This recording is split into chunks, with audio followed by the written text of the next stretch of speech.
Alguien que me quiera leer el Joel, capítulo 2, 28 al 32. Eso es lo que está citando aquí. O si vamos, déjalo, lo leo yo. Joel 2, 28. Y después de esto, derramaré mi espíritu sobre toda carne, y profetizarán vuestros hijos y vuestras hijas, y vuestros ancianos soñarán sueños, y vuestros jóvenes verán visiones.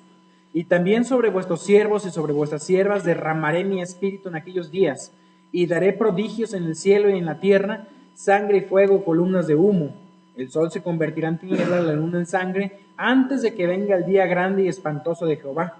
Y todo aquel que invocare el nombre de Jehová será salvo, porque en el monte de Sión y en Jerusalén habrá salvación, como Jehová, como lo ha dicho Jehová, y entre el remanente al cual él habrá llamado. Ahora, esencialmente lo que hace aquí Pedro es cita que esta profecía ya estaba anunciada. Entonces no estaba ocurriendo algo imprevisto. Las preguntas que surgen aquí es: ¿se cumplió esta profecía en Pentecostés, sí o no? Aquí están algunas explicaciones. Si no se cumplió, ¿por qué la citó? Nosotros sabemos que esta profecía se cumple, a fin de cuentas, en la instauración del reino. Pues es una profecía que va a ocurrir en el futuro, cuando se cita, o sea, cuando se instaura el reino, y entonces él derramará su espíritu, dice aquí en Joel, sobre toda carne. Es decir, todo ser humano tendría el Espíritu de Dios. ¿Ocurrió eso en Pentecostés? Obvio no.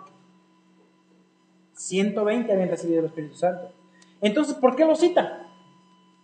¿Por qué cita una profecía que no se cumplió ahí? Explicaciones, 3 posibilidades. Algunos dicen, sí tuvo cumplimiento, pero lo del versículo 20, ¿ocurrió en ese momento? No. ¿Qué dice Apocalipsis 6:12? Alguien que me ayude, por favor.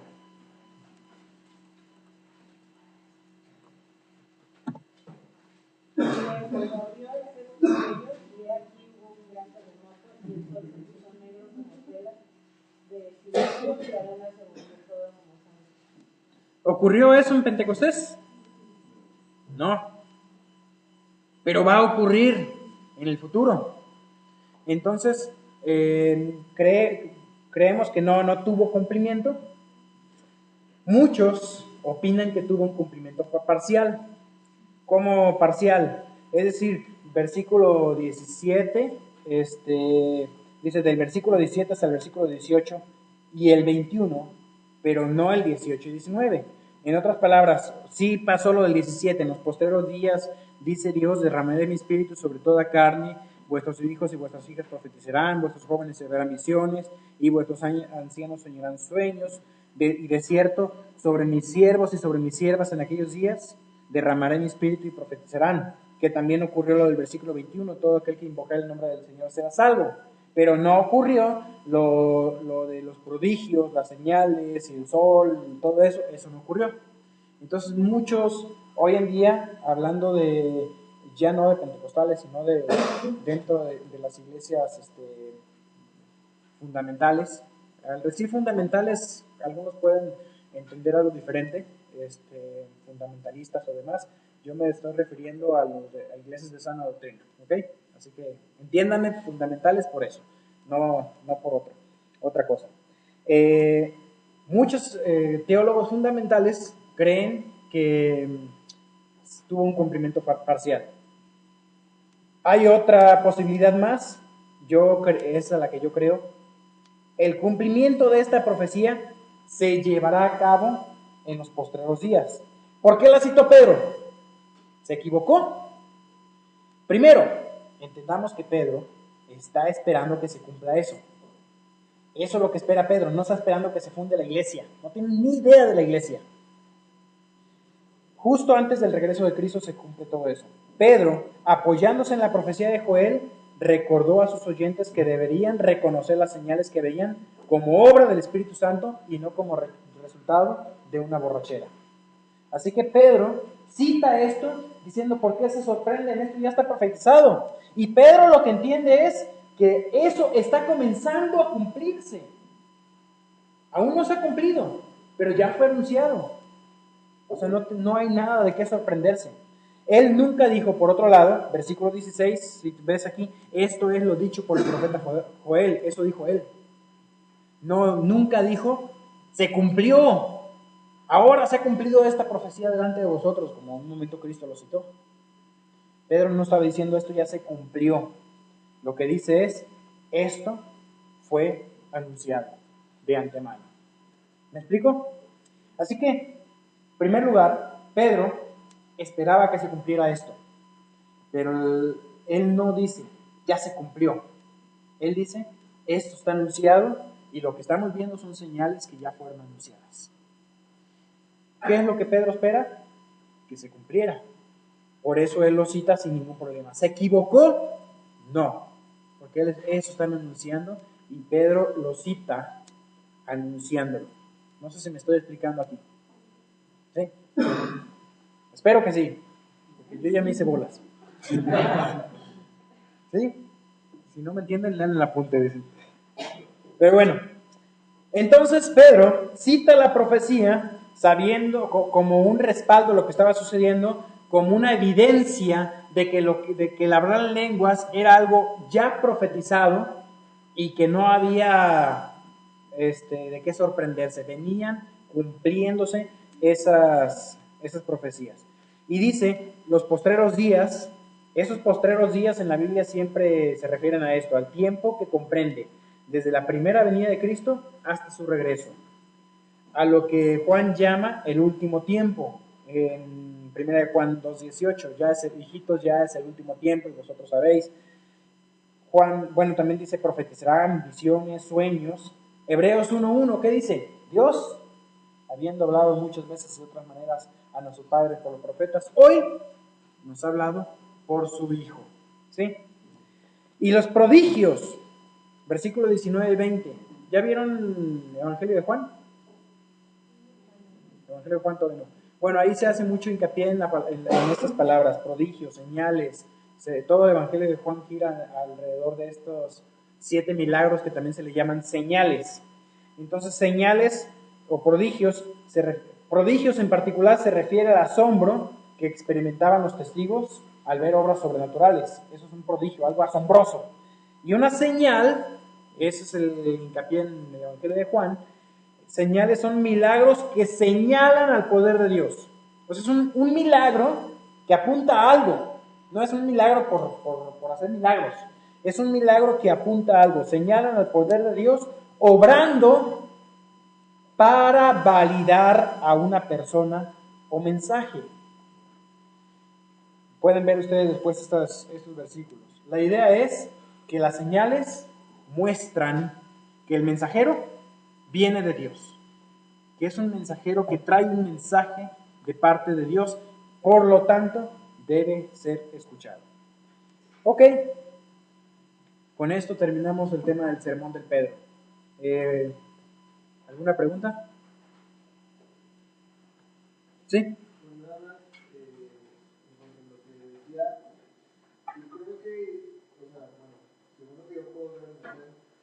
Y hay un cumplimiento parcial de la profecía de Joel, en el sentido de que en el Antiguo Testamento los profetas recibían imágenes aquí sin distinción de los tiempos y las etapas de su cumplimiento, simplemente lo que va a pasar en el futuro.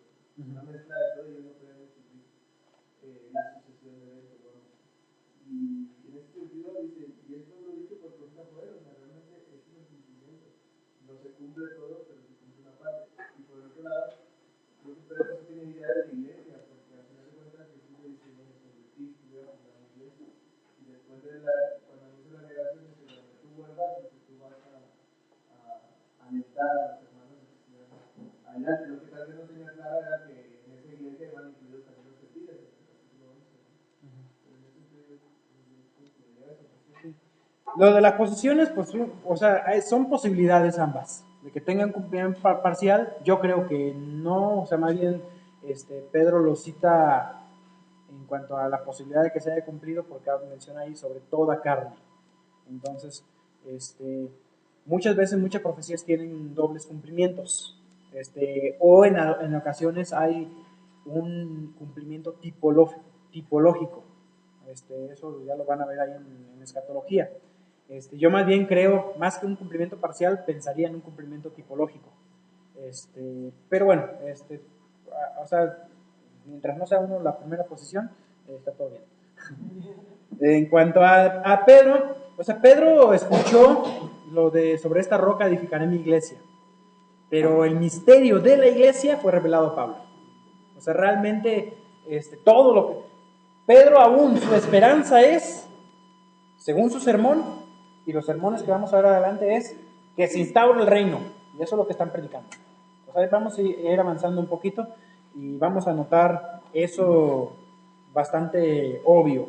Lo que Pedro predica es que se instaure el reino. Muy bien. Vamos a ver aquí entonces el siguiente punto, el del sermón del Pedro, cómo se predicó el evangelio, versículos 22 al 35. Dice: varones israelitas,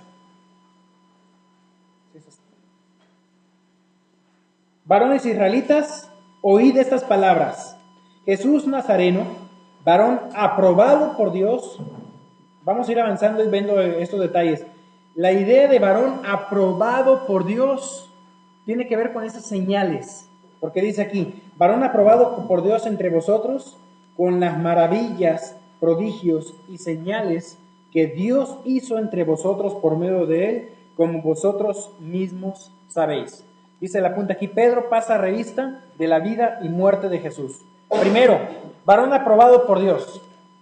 Como dice, censurado y condenado por los hombres, pero aprobado por Dios. ¿Cómo? Por las señales.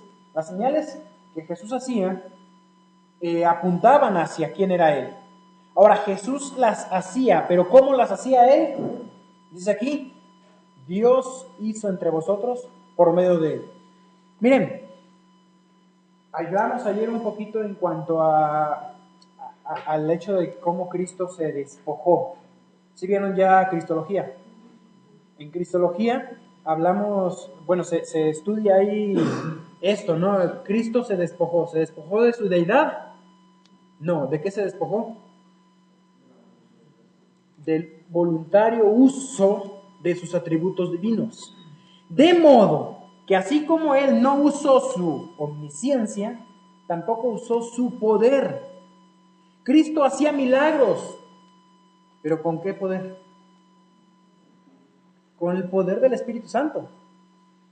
Es por eso que en un momento cuando le piden lo de las bodas de Caná y él dice: aún no ha llegado mi tiempo, o sea, Cristo en un momento dice: no, aún antes de eso no había hecho ningún milagro, ese fue el primer milagro. Él recibe en el bautismo el Espíritu Santo y comienza a hacer milagros. ¿Cómo? Con el poder del Espíritu Santo. Por eso cuando lo acusan de hacer milagros con el poder de Satanás, estaban blasfemando contra el Espíritu Santo. Entonces, ese era el pecado imperdonable, decirle a Cristo, o sea, rechazar esencialmente, no nada más al Padre y al Hijo cuando mataron a Juan el Bautista y cuando rechazan a Cristo, sino también el hecho de que el Espíritu Santo, quien daba testimonio de esas señales, digamos, de lo que apuntaban quién era Cristo, que él era el Mesías, y que lo recibieran como Mesías, rechazaban aún al Espíritu Santo. Cristo hizo señales, milagros, y todo lo que hizo aquí en la tierra fue por el poder del Espíritu Santo. No usó sus atributos divinos, no usó ni su omnisciencia, ni omnipresencia, ni omnipotencia. Todo dependió del Padre y del Espíritu Santo. ¿Sí? Él se humilló completamente, dejó completamente, voluntariamente, no uso de sus atributos divinos. Y eso es lo que dice aquí. Cristo hizo milagros por el poder de Dios. Cristo fue aprobado por los señales, maravillas y prodigios y señales que Dios hizo entre vosotros por medio de él, como vosotros mismos sabéis. Era algo evidente. A este, entregado por el determinado consejo y anticipado conocimiento de Dios, prendisteis y matasteis por manos de inicuos, crucificándole. A fin de cuentas, Cristo hizo milagros por el poder de Dios, pero Cristo fue entregado por Dios también, entregado en manos de los judíos. Y los responsables de haber matado a Cristo, ¿quiénes son? En este caso está diciendo, ustedes le mataron. Ustedes le prendieron y ustedes le mataron por manos de inicuos. ¿Quiénes son los inicuos? Los romanos. Uno preguntaría ahí, que al final, ¿quién mató a Cristo? Los que lo crucificaron, Poncio Pilato. ¿Quién fue el que mató a Cristo? Aquí culpa a los judíos.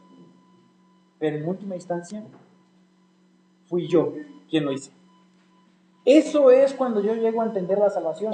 Cristo murió por mi culpa. O sea, fui yo el responsable particular de la muerte de Cristo. En otras palabras, si yo hubiese sido el único pecador del planeta, ese pecado requiere la muerte de Cristo y Cristo hubiese muerto por mí. Entonces es cuando entiendo que yo soy particularmente responsable de la muerte de Cristo, es cuando entiendo el valor de la salvación y puedo ser salvo, porque Él murió en mi lugar. Por mi culpa murió y murió para salvarme. Murió por mí en todo aspecto, para salvarme y porque yo soy responsable de su muerte. Aquí Pedro anuncia y apunta directamente a los judíos, dice ustedes le mataron, pero ¿qué dice versículo 24? Al cual Dios levantó de los muertos. Cristo dijo en un momento, tengo poder para poner mi vida y tengo poder para volverla a tomar. Pero ese poder que Cristo tenía, si bien Él podía hacerlo porque Él era Dios, no usó su propio poder. Como dice aquí, Dios le levantó de los muertos. Fue Dios quien le resucitó. Fue Dios quien le libró de la muerte. Aunque Cristo, el autor de la vida, murió, Él no se resucitó a sí mismo. Dios le resucitó. En un momento me preguntaban hace rato también que si Hechos no es doctrina. Toda la Biblia, de principio a fin, es doctrina. Toda la Biblia es doctrina. Lo que no puedo hacer yo es basar una doctrina únicamente en el libro de los Hechos. En Hechos vamos a encontrar semillas de doctrina que se desarrollan en otros lugares, pero no puedo yo basar doctrina en Hechos, porque puedo yo depender, por ejemplo, las lenguas y todo eso, lo basan en Hechos para hablar.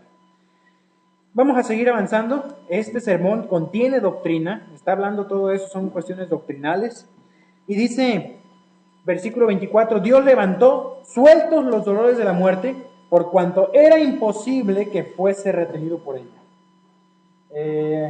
Decía Samuel Peremillos también una frase interesante. Decía él, yo no puedo decir que Dios murió, pero quien murió por mí era Dios. O sea, no podemos decir que el autor de la vida muere. Dios no puede morir, pero quien murió por mí es Dios. ¿Cómo lo explico? No puedo. Esa fue la explicación que él dio. Y esto es lo que menciona aquí. Era imposible que el autor de la vida fuera retenido por la muerte. Porque David dice de él, veía al Señor siempre delante de mí, porque está a mi diestra, no seré conmovido. Por lo cual mi corazón se alegró y se gozó en mi lengua, y aún mi carne descansará en esperanza, porque no dejarás mi alma para siempre en el Hades, ni permitirás que tu santo vea corrupción. Me hiciste conocer los caminos de la vida, me llenarás de gozo con tu presencia. Por cierto, una manera interesante de leer los salmos, hay muchas cosas cuando tú lees los evangelios que encuentras de Cristo, de lo que Él hacía, pero quieres conocer qué pensaba Cristo, qué sentía Cristo. Muchas veces, muchos de estos sentimientos de Cristo están en los salmos. Una característica de la poesía es eso, transmitir sentimientos. Y la poesía hebrea, los salmos, en muchos de ellos, es el corazón de Cristo. ¿Cómo se sentía Cristo en la cruz? Vean los salmos. ¿Cómo se sentía Cristo cuando era rechazado? No todos los salmos, hay salmos de confesión, que obviamente Cristo no tenía nada que confesar, pero hay muchos salmos mesiánicos que muestran cómo se sentía Cristo. Y en este caso, lo que está diciendo Pedro aquí en versículo 29 dice: varones hermanos, se os puede decir libremente del patriarca David que murió y fue sepultado y su sepulcro está con nosotros hasta el día de hoy. ¿Sí? David murió. Entonces, ¿por qué dice no te permitirás que tu santo vea corrupción? Entonces, si David vio corrupción, versículo 30, pero siendo profeta y sabiendo que con juramento Dios le había jurado que su descendencia en cuanto a la carne levantaría al Cristo para que se sentase en su trono, viéndolo antes, habló de la resurrección de Cristo, de que su alma no fue dejada en el Hades, ni su carne vio corrupción. A este Jesús resucitó Dios, del cual todos nosotros somos testigos. Así que, exaltado por la diestra de Dios y habiendo recibido del Padre la promesa del Espíritu Santo, ha derramado esto que vosotros ves y oís. Porque David no subió a los cielos, pero él mismo dice: dijo el Señor a mi Señor, siéntate a mi diestra hasta que ponga tus enemigos por estrado de tus pies. Sepa pues ciertísimamente toda la casa de Israel que a este Jesús, a quien vosotros crucificasteis, Dios le ha hecho Señor y Cristo. Ese es el sermón que da aquí. En el apunte tiene algunas quizás explicaciones adicionales en cuanto a algunos pasajes, pero lo que está haciendo aquí, como les decía yo, no es tanto una predicación, únicamente enseñando a Cristo como el Salvador, como lo predicaríamos hoy en día. Aquí Pedro está acusando propiamente al pueblo de Israel de que tuvieron al Mesías, que el Mesías fue autenticado por Dios. ¿Cómo? ¿Cómo autenticó Dios al Mesías? Con señales, prodigios y milagros que Dios hizo entre vosotros por medio de Cristo. A fin de cuentas, ¿quién fue el que hizo los milagros? Era Dios. Era el Espíritu Santo obrando a través de Cristo. Y mira, el libro de los Hechos se desarrolla en base a esta misma idea. ¿Cómo se siguen haciendo los milagros ahora a través del libro de los Hechos? Sí, vieron el título que le colocamos, ¿no? Los Hechos del Espíritu Santo. Aunque muchos colocan Hechos de los Apóstoles. Hubo un tema que no mencioné yo al principio cuando teníamos que hablar del título Hechos. Normalmente en la antigüedad un libro que se escribía como Hechos describía las acciones de un gran hombre, por ejemplo de algún rey, de algún conquistador. Entonces escribían los hechos de Alejandro Magno, no sé, y hablaban de estas obras y hazañas que este hombre había logrado.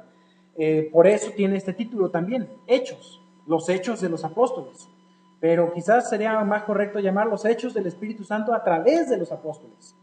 Miren, el mismo Espíritu Santo que obró los milagros de Cristo es el mismo Espíritu Santo que obró los milagros durante el libro de los Hechos a través de los apóstoles, y es el mismo poder que hemos recibido de nosotros. O sea, tenemos nosotros el mismo Espíritu que obró milagros a través de Cristo. Es el mismo. Y esa es la idea también que se va a desarrollar. Pedro anuncia aquí que tuvieron los judíos al Mesías, un hombre autenticado por Dios, Jesús, de que él era el Mesías. Lo autenticó a través de milagros y señales y fue rechazado. Y dice, sepa pues, versículo 36, ciertísimamente toda la casa de Israel que a este Jesús, a quien vosotros crucificasteis, Dios le ha hecho Señor y Cristo. Aquí en el apunte habla de la aplicación del mensaje. Dice, Pedro no predicó el evangelio de la cruz como lo predicaríamos hoy. Está acusando a Israel de un gran crimen, advirtiendo que han rechazado y crucificado a su propio Cristo. Habían matado a Juan el Bautista Ya, porque le rechazaron. A fin de cuentas, a lo mejor no fueron los judíos propiamente, pero fue rechazado Juan. Dios les daba otra oportunidad. La resurrección de Cristo era la señal del profeta Jonás prometida de que probaba que él era el Mesías. Los que esperaban al Mesías reinando, Dios le había hecho ya rey. Y el reino de Dios, eso está diciendo aquí, ha comenzado. Pedro proclama el cumplimiento de las parábolas del reino en Mateo 21. Por eso dice, Dios le ha hecho Señor y Cristo. En Filipenses, cuando habla de la exaltación de Cristo, que habla de que Cristo se humilló y Dios le exaltó hasta lo sumo. Hoy en día, Cristo está esperando que sus enemigos sean puestos por estrado de sus pies, pero está reinando. Sentado a la diestra del Padre, pero un día se sentará en el trono. Cristo hoy en día, propiamente, no está reinando como tal. Está sentado a la diestra del Padre. Un día reinará. Eso no significa que el reino no esté. O sea, repetimos del día de ayer la explicación, ¿no? El aspecto espiritual del reino de Dios se cumple también en la iglesia. Es parte de.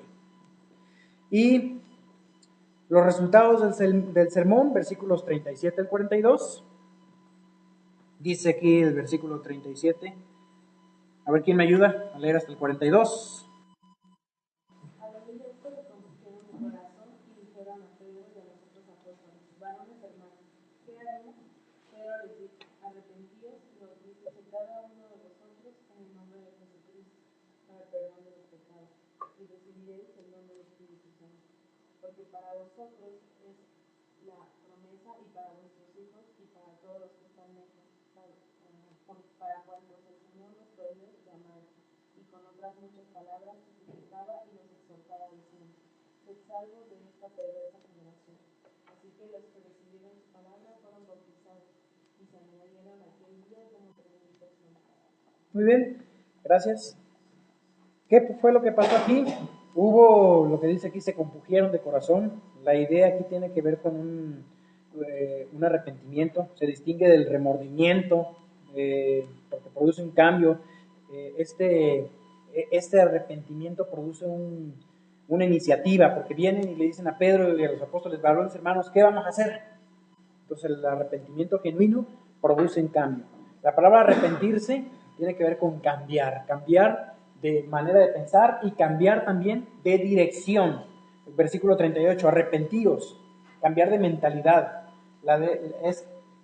Literalmente significa cambiar tu mente. Eso es lo que significa arrepentirse. No significa reconocer el pecado y dejar de hacerlo. Eso es lo que la gente piensa hoy en día que significa arrepentirse. Porque ¿no te has arrepentido tú alguna vez de un pecado y lo sigues haciendo? ¿O qué falló? ¿Te arrepentiste mal? ¿O te hace falta arrepentirte más? O sea, arrepentirse no significa dejar de pecar, significa cambiar de manera de pensar. Y eso debe de llevarte, un arrepentimiento genuino, a acciones que te llevan a alejarte del pecado. Muchas veces no es inmediato, a veces sí, puede ser paulatino. Entonces, eso es arrepentirse. En este caso, específicamente aquí dice, tenían que arrepentirse específicamente acerca de Jesús de Nazaret y de reconocerle como Dios y Cristo. No está hablando propiamente de arrepentirse de pecados, sino del gran pecado de haber rechazado a Cristo como Mesías. Entonces, ¿qué viene aquí? Por consecuencia de este arrepentimiento, que obviamente ya aquí incluye también la salvación, porque se arrepentían en cuanto a la manera de pensar, en cuanto a quién era Cristo, en otras palabras, creían en Cristo. ¿Qué venía? Bautismo. Versículos 38, 39, dice que se bautizaban y, bueno, por consecuencia del arrepentimiento. Déjalo, busco, versículo 38. Me gustaría aquí explicar, porque lo genera a veces un poquito de conflicto. Pedro dijo: arrepentidos y bautícese cada uno de vosotros en el nombre de Jesucristo para perdón de los pecados y recibiréis el don del Espíritu Santo. Hoy en día, si yo tomo este libro como doctrina, o sea, es doctrina, pero como una doctrina para llevarla hoy en día a la práctica, voy a tener confusión. Este libro sí es doctrina, pero recordemos que es un libro transicional. En primer lugar, esta palabra que dice aquí, en el nombre de Jesucristo, para perdón de pecados, entonces el bautismo es para perdón de pecados. Encontré varios, cuando estudiaba ese tema, encontré muchos que decían, es que el bautismo salva. Y ese es un versículo, entre otros, que utilizan que el bautismo es para perdón de pecados. Primero, una posible explicación que yo tengo en cuanto a esto, la palabra para, en el griego muchas veces se utiliza como en base. Entonces podríamos decirlo así, bautícese cada uno de vosotros en el nombre de Jesucristo, en base al perdón de pecados, dice, y recibiréis el don del Espíritu Santo. Porque para vosotros es la promesa. ¿Para quién? Para judíos, no para la iglesia. Pedro aquí está hablando a judíos.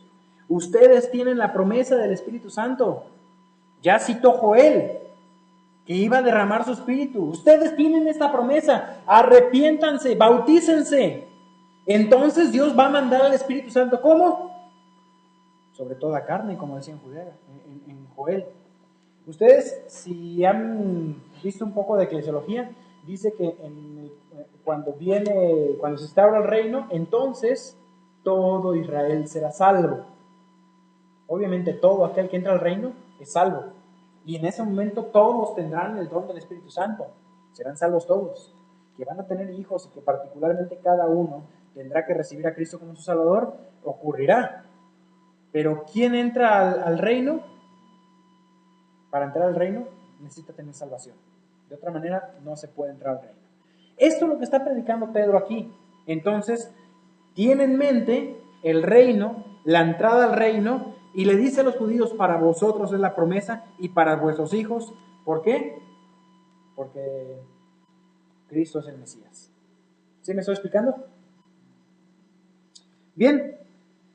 Y dice versículo 40, con otras palabras testificaba y les exhortaba, o sea, él seguía, hubo varios, se ve que el sermón continúa, no terminó aquí, y que posiblemente tuvo más oportunidades, porque dice en el versículo 41, así que los que recibieron su palabra fueron bautizados y se añadieron aquel día como 3,000 personas, y perseveraron en la doctrina de los apóstoles, en la comunión unos con otros, en el partimiento del pan y en las oraciones.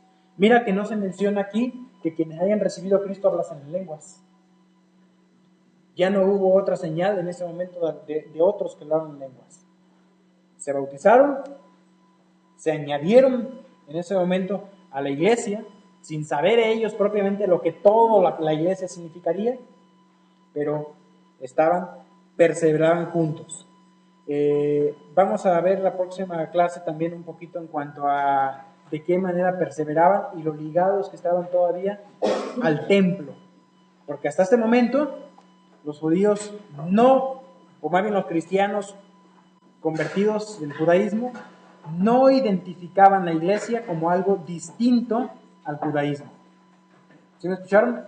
No se identificaba la iglesia como algo distinto al judaísmo. Para ellos tenía que haber una conversión de la nación judía. Eso era lo que predicaban. No se estaba predicando la iglesia. Vamos a orar y ya terminamos. ¿Un voluntario para orar? Sí, por favor. Señor Dios, Padre bueno, te damos gracias en esta mañana porque nos permite saber tu palabra, Señor, y entender aquello que tú nos has dado, Señor de Cristo. Gracias, Dios, porque podemos ver, Señor, cómo tú has sido obrando desde el principio, Señor, en tu nombre. Y, Señor, sabemos que tú lo sigues haciendo hasta este día a través de tu Espíritu, Dios.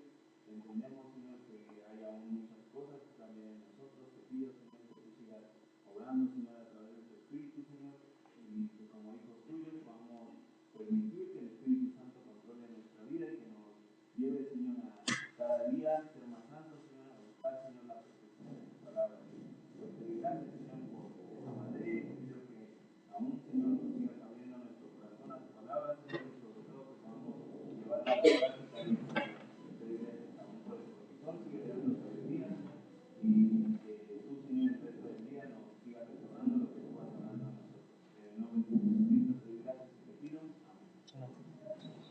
Dios les bendiga. Estamos viendo.